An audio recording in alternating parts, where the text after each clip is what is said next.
Hello students, today we are going to deal with one of the interesting topics in poetic device, that is figure of speech. Now what is a figure of speech? Sometimes what happens that many poets and writers they don't want to express themselves in simple and easy language. So they use decorative words in order to beautify their words or expressions.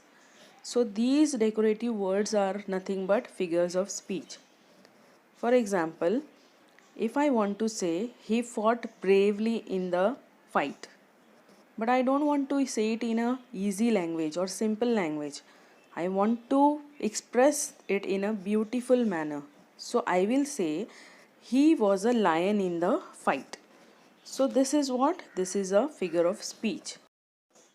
So we can say that figure of speech is a language which is used to draw a picture mentally to convey a message or idea in a much quicker way, effectively and vividly. As you can see in the picture, today we are going to deal with these figure of speech: simile, metaphor, personification, hyperbole, apostrophe, oxymoron, and onomatopoeia. Let us start with our first figure of speech, that is simile. Now what is a simile? When two things of different kinds have one common characteristics and are compared with each other, such type of comparison is called simile. Now students, as you can see in the picture, the words such as like, as and so are used in simile in order to make the comparison between thing 1 and thing 2. For example, our soldiers are as brave as a lion. Here, soldiers are compared to lion because they have one thing in common, that is bravery. Here, the comparison is made with the help of the word as. Now, students, we can see the second example, that is she is like an angel. Here, she is compared to an angel because they have one thing in common, that is beauty. And this comparison is made with the help of the word like. Now, in the third example, love is patient and so is my mother. Here, love and mother are compared with each other because they have one thing in common, that is patience. And this comparison is made here with the help of the word so. So, you can see that the comparisons are made with the help of the words like, so, and as. Our next figure of speech is metaphor. A metaphor is an implied simile. Here, a comparison is made taking for granted that both the things are one. In metaphor, the words such as, so, and like are not at all used to show the comparison. For example, if I want to say that our soldiers are as brave as a lion, I won't say our soldiers are as brave as a lion, but I will say our soldiers are lion. Let us see some more examples of metaphor. The camel is the sheep of the desert. Here the camel is compared to the sheep of the desert without using the words such as like, as or so. Next example is life is a dream. Here life is compared to a dream, but there is no such use of the word like, as or so. Next figure of speech is personification. In this figure of speech, non-living things, objects or ideas are treated as if they are persons. That means they are spoken of as a living thing. Emotions, desires, sensations, gestures, speech are all non-living things and these are given human qualities here. For example, the sun smiled at us. Here the sun is given the human quality of smiling. Let us see few other examples of personification. The stars danced playfully in the moonlit sky. In this example, the stars are given the human quality of dancing. The next example, opportunity was knocking at her door. In this example, opportunity is given the human quality of knocking the door.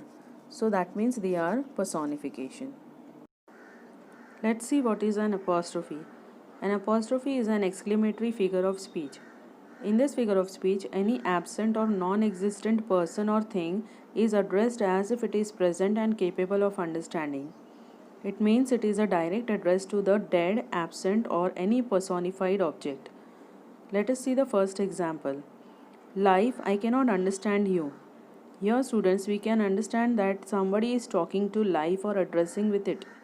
Now look at the next example. Why don't you ever work, you stupid computer? Now here we can understand that someone is addressing to computer.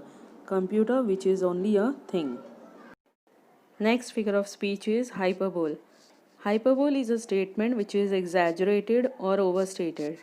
It is done for expressing something forcibly and clearly. Let us see the first example. The river of blood flooded in the battlefield.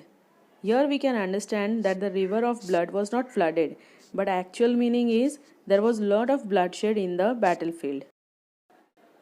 Let us see the other examples of hyperbole. You are brighter than the shiniest star. Here the beauty of the girl is exaggerated.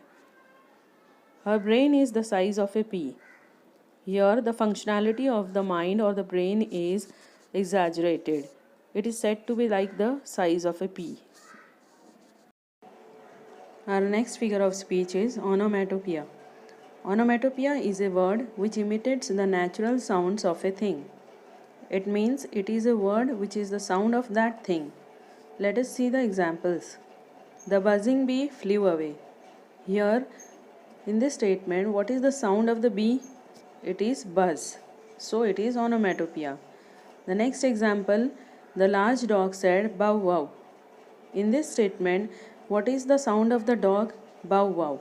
So it is onomatopoeia. In the next statement, the snake slithered and hissed. Here, the sound of the snake is hissed. So it is onomatopoeia. Now let's see what is oxymoron. Oxymoron is the figure of speech containing words that seem to contradict each other. It means here contradictory words are used. Oxymorons are extremely useful in written English. That is, it can make effective titles, add dramatic effects, add flavor to speech. Also, it can be used for comedic effect. Let us see few examples of oxymorons. It is an open secret. Here, two contradictory words open and secret are given. Next example, all the politicians agreed to disagree. Here, two opposite words are given, agreed and disagree. Third, he is clearly confused in his decision. Here, two contradictory words like clearly and confused are given. Hope you all are clear with these figures of speech.